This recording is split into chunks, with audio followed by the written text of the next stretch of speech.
Halo, sekarang kita akan membuat aplikasi pertama dari Android Studio dengan bahasa pemrograman Kotlin. Lalu dilanjut kita akan bahas user interface dari Android Studio-nya itu sendiri atau IDE-nya. Apa-apa aja folder yang ada di dalamnya yang harus kita tahu. Lalu emulator. Emulator nanti akan kita gunakan untuk melihat hasil aplikasi yang kita buat. First, kita harus buat dulu aplikasi yang mau kita buat nanti apa. Di sini, kalau untuk buat aplikasi baru bisa klik new project, open kalau kita mau buka aplikasi yang udah dibikin sebelumnya. Kalau get from VCS ini kalau kita mau clone aplikasi dari orang lain atau kita ambil cloningan dari GitHub gitu. Oke, kita klik new project. Terus nanti pilih di sini tuh ada beberapa template bisa kita pilih sebenarnya. Cuman untuk pertama ini kita pilih empty saja. Kalau misalkan mau yang ada bottom di bawahnya juga bisa pilih bottom navigation activity sama yang lain. Disesuaikan aja. Cuman kalau untuk baru kita pilih empty activity aja biar kosongan. Lalu nanti klik next. Nah, di sini tuh ada name aplikasi. Kita buat name aplikasinya aplikasi pertama.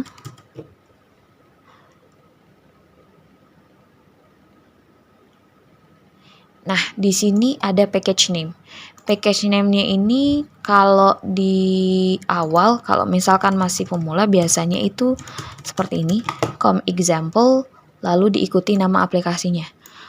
Package name ini boleh kita rubah ya, dan memang sangat disarankan untuk merubah ya. Karena ini nanti fungsinya nanti kalau kita mau upload ke Play Store, ini akan diminta sama Play Store-nya gitu. Oke, kita rubah saja sih gitu. COMZ aplikasi pertama. Untuk save location kita bisa set mau pilih di mana. Oke. Ini tak simpan di sini aja slash. Oke, artinya saya nyimpannya di F folder YouTube. Lalu foldernya aplikasi pertama. Di dalamnya baru nanti folder-folder aplikasi Android-nya. Oke, untuk Kotlin, untuk language-nya kita pilih Kotlin. Lalu untuk minimum SDK kita pilih yang default-nya aja Lollipop. Sebenarnya bisa kita set di atas itu ya. Cuman referensinya apa sih kalau untuk memilih ini? Ini namanya minimum SDK.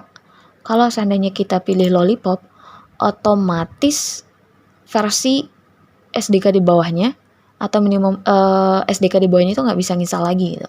Karena kita udah set minimalnya adalah Lollipop gitu. Tapi kalau yang misalkan dia versi Android-nya adalah Oreo, ya otomatis bisa install karena SDK-nya di atas Lollipop gitu. Oke, kalau sudah klik finish, nanti kita tunggu Gradle-nya seperti ini. Nah, ini proses Gradle ya. Di sebelah kiri ini adalah struktur project-nya. Di sebelah kanan ini untuk kita editor bagian kodenya. Kita bahas yang bagian struktur project-nya. Di struktur project-nya ini kalau kita minimize ada app, ada Gradle ya. Lalu di dalam app ini ada manifest, ada package manifest, ada Java, dan ada REST. Di manifest ini, kalau kita double klik, nanti dia akan muncul di sebelah kanan editornya. Di manifest ini bagian yang berisi informasi penting dari aplikasi. Di antaranya ada nama package, ada komponen aplikasi yang ini, komponen aplikasi yang isinya ada activity-activity yang akan kita buat nanti. Jadi kalau sekarang activity-nya baru satu, yaitu main activity, otomatis di sini yang terdaftar baru satu activity. Yang mana dia juga di-set sebagai launcher-nya juga. Jadi yang akan muncul pertama kali adalah activity. Lalu di sini juga nanti akan ada permission. Di sini akan kita deklarasikan permission.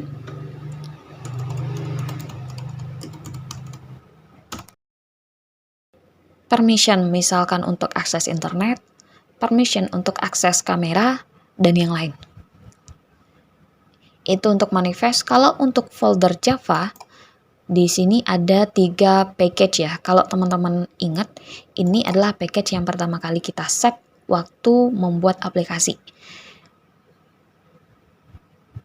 Di package pertama ini ada satu activity, namanya adalah main activity yang sebagai default activity saat kita buat aplikasi pertama. Di Java, dia fokus untuk source code yang ditulis dalam bahasa Kotlin atau Java ya. Kalau kita pakainya Kotlin berarti di sini kita akan tulis source code bahasa pemrograman Kotlin. Oke. Kalau untuk REST ini folder fokus ke tampilan. Jadi di sini source code untuk view-nya. Kalau folder Java tadi untuk source code yang bagian logical dan proses, kalau di sini lebih ke tampilannya. Nah, nanti di REST ini ada beberapa folder lagi, ada drawable, layout, map, sama values. Nah, di drawable ini untuk simpan gambar atau icon. Ini icon launcher yang disediakan default dari Android. Di layout, ini folder yang isinya untuk desain tampilan. Nah, kalau kita lihat tadi activity kita ada main activity. Satu proses untuk KT-nya dan satu codingan untuk XML-nya. Atau boleh kita bilang sebagai layout-nya atau view-nya.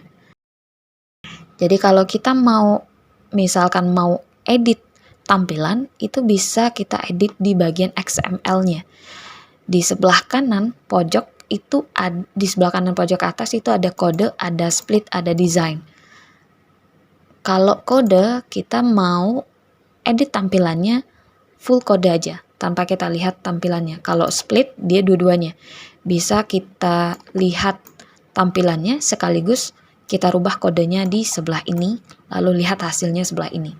Kalau desain ya full design semuanya. Lalu di map ini untuk nyimpan logo atau icon launchernya. Jadi misalkan kalau kita mau membuat aplikasi, otomatis nanti aplikasinya akan ada logo di depannya. Misalkan logo Chrome ini ya, nah ini launchernya, logonya. Jadi kalau kita mau set launchernya, logo launchernya itu di sini. Lalu ada folder values. Di sini ada berbagai file ya, ada color, ada string, ada themes. Nah, kalau colors ini dia berisi resource color. Jadi kalau kita mau menambahkan color atau warna baru, berarti tambahkan di sini nanti si Android bisa panggil. Jadi kalau untuk sekarang color yang bisa kita panggil adalah ini saja. Untuk string, sedangkan untuk string ini untuk nyimpan teks kita. Lalu ada themes. Nah, di themes ini untuk menyimpan atau membuat tema dan style. Jadi kita bisa menambahkan style yang kita mau nanti aplikasinya mau kayak gimana tema dan stylenya. Oke, itu untuk folder app. Nah, di Gradle script ini ada banyak lagi. Nah, di Gradle script ini berisi konfigurasi yang berhubungan sama project kita. Nanti yang akan kita sering akses yaitu build Gradle yang modul. Nanti di build Gradle modul app ini akan ada konfigurasi yang akan kita edit atau akan kita tambah nantinya. Di sini berisi informasi compile SDK, kemudian minimum SDK yang kita gunakan apa, target SDK-nya berapa, kemudian nanti ada dependencies. Nah, di sini ini berisi informasi tentang library yang nantinya akan digunakan sama aplikasi kita ke depannya. Jadi kalau kita seandainya mau menggunakan library tertentu, daftarkan di dalam dependensi ini. Oke, itu untuk struktur project dari aplikasi kita. Di sini ada beberapa tools. Nanti tools yang akan sering kita pakai yang ini untuk run app.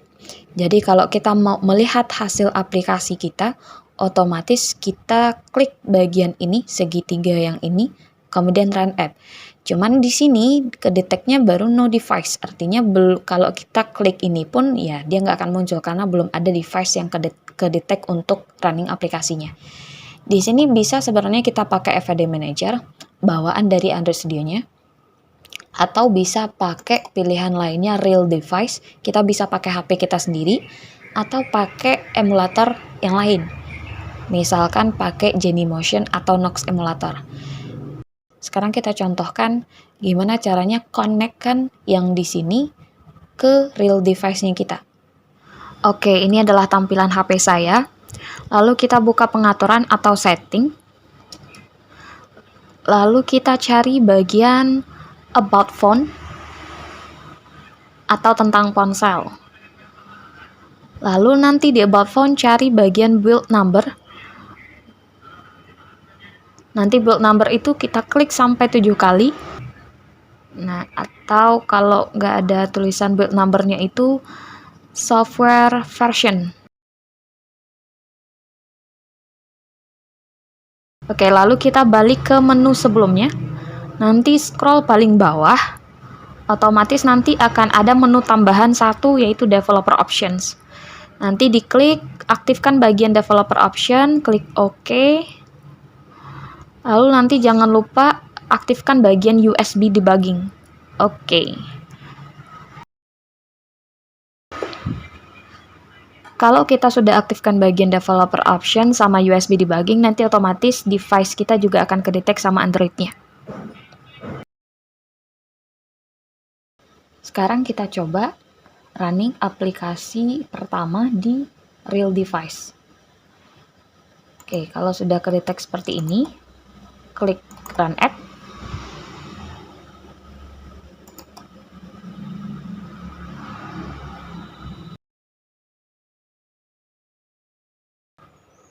Selain real device sama AVD Manager, kita sebenarnya juga bisa pakai emulator tambahan yang kita download.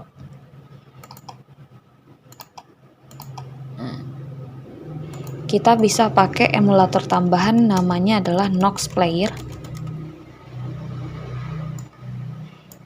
Oke, kita bisa download.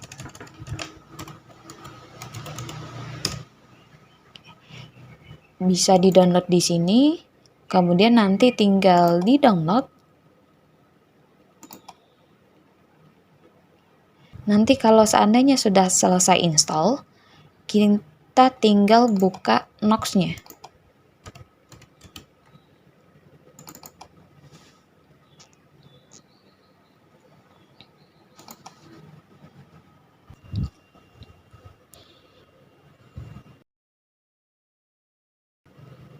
Nanti kalau sudah selesai, tampilan Nox emulatornya akan seperti ini.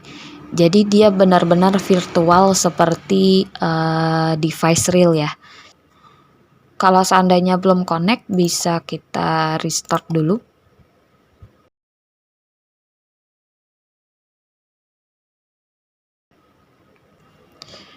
Nah, ini kondisi Nox Player-nya sudah terkonek ke Android-nya dengan nama Samsung SM-G95550.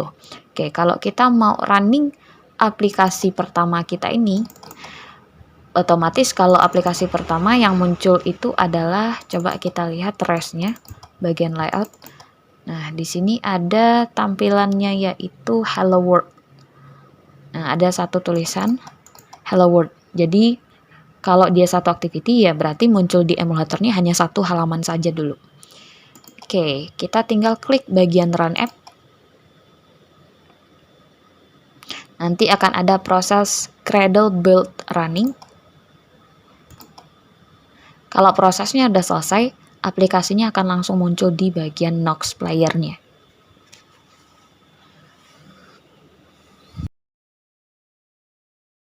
Oke, kalau udah selesai nanti akan muncul aplikasinya di sini.